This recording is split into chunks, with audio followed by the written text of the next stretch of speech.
Assalamualaikum, selamat sejahtera dan hai. Saya Siti Salwa binti Yunus, nombor matrik D2017-1078755. Dalam video kali ini, saya suka nak kongsikan kepada anda semua mengenai satu sistem maklumat yang dikenali sebagai Sistem Maklumat Geografi ataupun singkatannya GIS. Jadi, terlebih dahulu, kita akan kenali apakah itu GIS. GIS ataupun Sistem Maklumat Geografi ini adalah satu sistem yang mana kita bangunkan peta secara berkomputer. Tapi, istimewanya Sistem Maklumat Geografi ini adalah peta yang dihasilkan bukanlah semata-mata peta pada paparan skrin, tetapi aplikasi ini menggabungkan pelbagai lagi teknologi seperti teknologi mudah alih, teknologi penderiaan jauh ataupun remote sensing, teknologi internet dan pelbagai lagi gabungan teknologi-teknologi yang akhirnya menghasilkan pelbagai inovasi dan aplikasi yang banyak membantu dalam aspek kehidupan manusia. Jadi, jom kita tengok satu persatu apakah antara kegunaan sistem maklumat geografi dan analisis ruangan ini dalam mengatasi pelbagai masalah berkaitan dengan ruang. Yang pertama sekali adalah sebenarnya kalau nak tahu sistem maklumat geografi ini, kita gunakan juga untuk kita kenal pasti ruang yang berkaitan dengan kegiatan jenayah. Maksudnya, kita gunakan sistem maklumat geografi ini untuk kita kenal pasti satu-satu kawasan yang sering berlaku kegiatan jenayah. Anda pernah tak dengar mengenai program Bandar Selamat?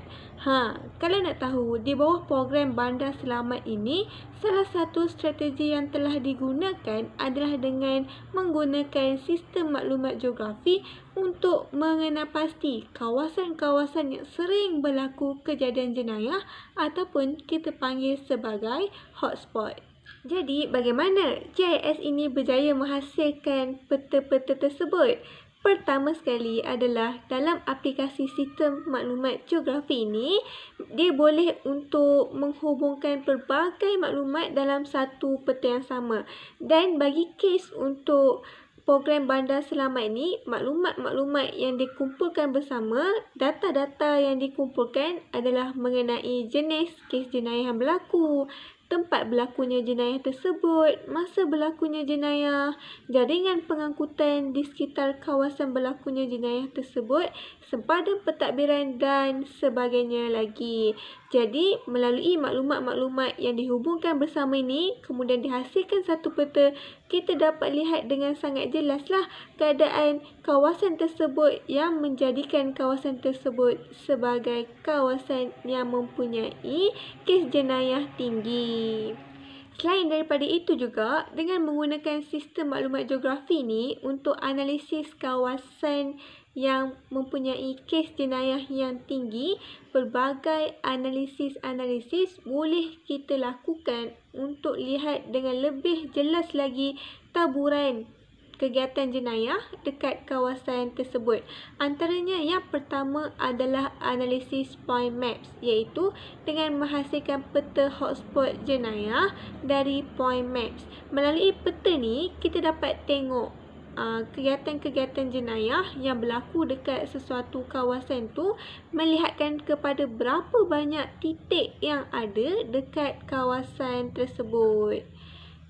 Yang kedua pula adalah analisis thematic mapping, iaitu kes jenayah dalam bentuk point tadi diagregatkan di dalam sistem maklumat geografi mengikut sempadan kawasan tersebut. Maksudnya, dalam thematic mapping ni kita masukkan lagi data mengenai postcode, sempadan, blok banci dan sebagainya lagi yang memisahkan satu kawasan dengan kawasan yang lain. Dan melalui peta ni, lagi jelas dapat kita lihat kawasan yang mempunyai kes kegiatan jenayah paling tinggi. Sebab kita ni tengok berdasarkan tona warna dia.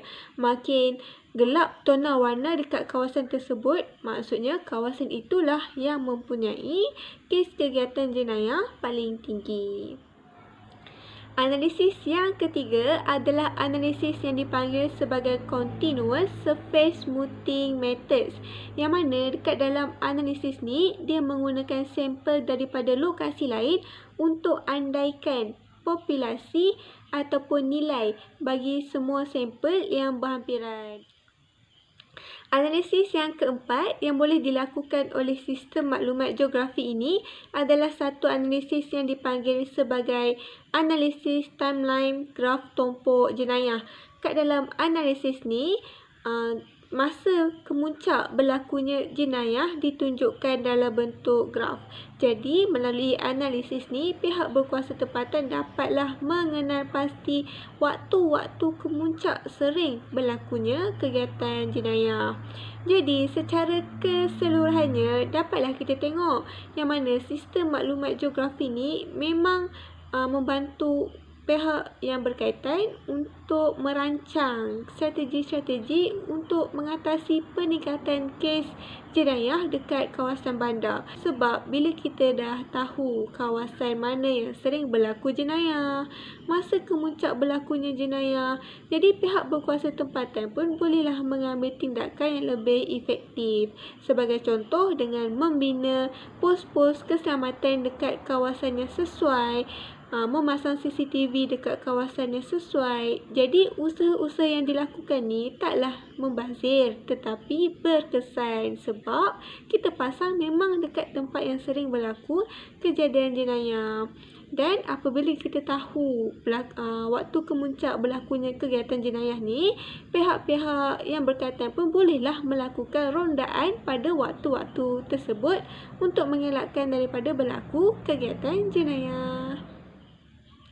Selain tu jugalah kan, melalui sistem maklumat geografi ni, dia menghubungkan pelbagai maklumat dalam satu peta yang sama. Contohnya, dalam penghasilan peta untuk mengenal pasti kawasan hotspot berlakunya kes jenayah ni kan, dia menghubungkan pelbagai maklumat, antaranya maklumat mengenai jenis-jenis jenayah yang berlaku dekat kawasan tersebut, masa berlakunya jenayah, tempat berlakunya jenayah, jaringan pengangkutan di sekitar kawasan kejadian tersebut, sempadan kawasan kejadian tersebut dan sebagainya lagi. Jadi apabila semua ni kita tunjukkan dengan jelas dalam satu peta, analisis yang menyeluruh pun dapatlah kita lakukan. Sebab kita dapat lihat apakah punca-punca yang menyebabkan dekat kawasan ni berlaku kes jenayah yang tinggi, dan dekat kawasan lain pula tak berlaku kes jenayah yang tinggi. Kita boleh lihat dalam satu peta sebab dah banyak maklumat yang dikumpulkan sekali dekat dalam peta tu.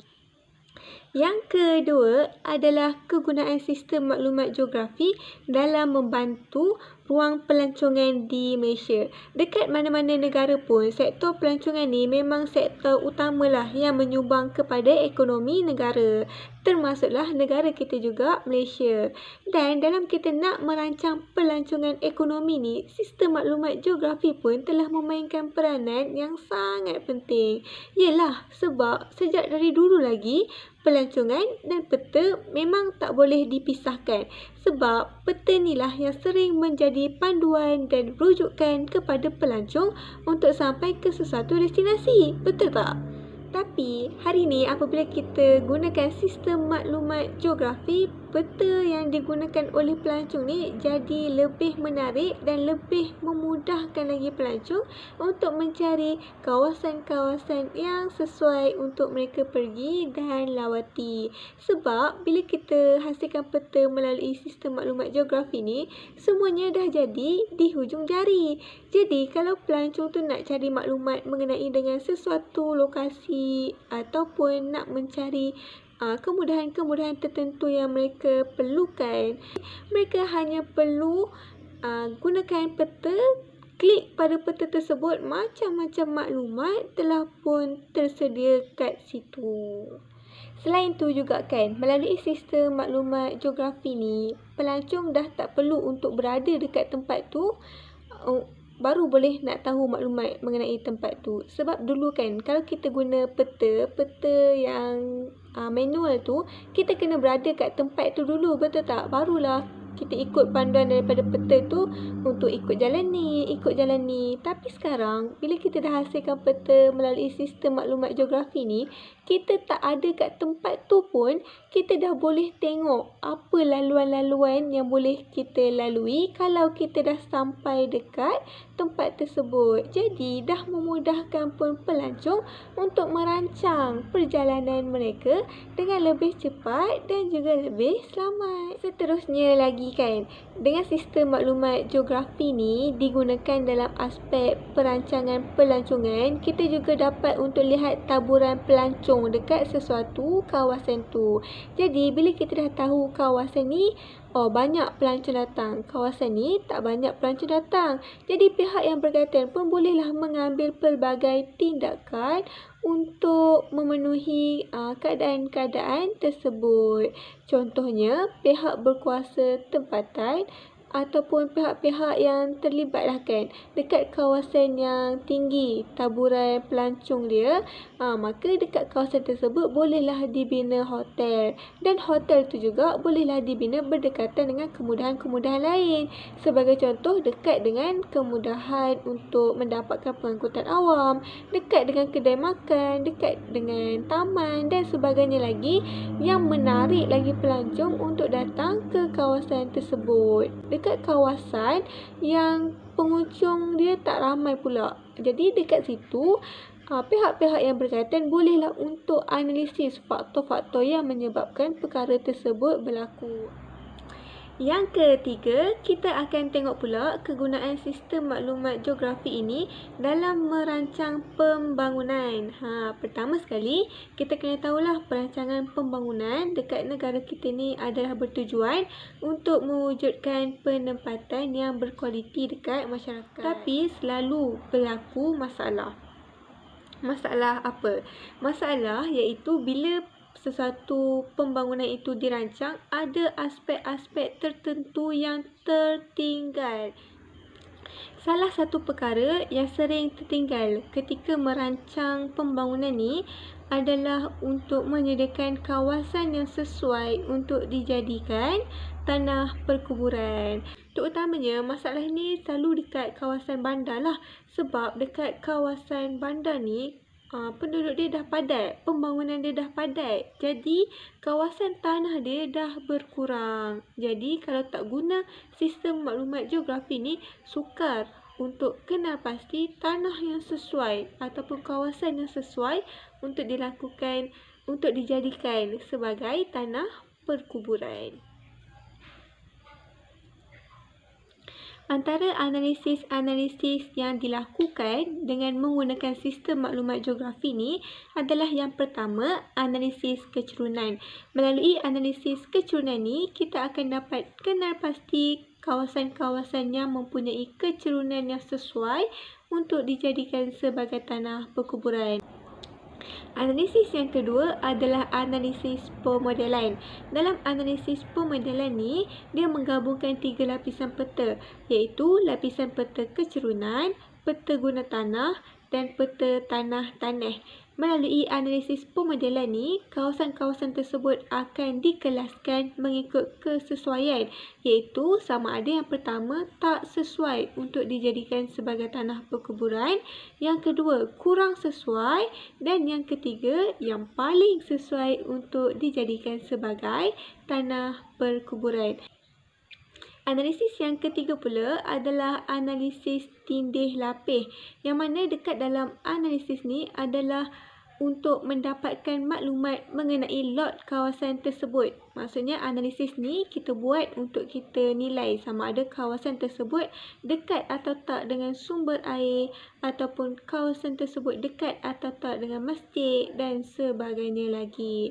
Akhirnya, selepas analisis-analisis ini dilakukan, kawasan yang sesuai untuk dijadikan sebagai tanah perkuburan pun dapat untuk dicadangkan.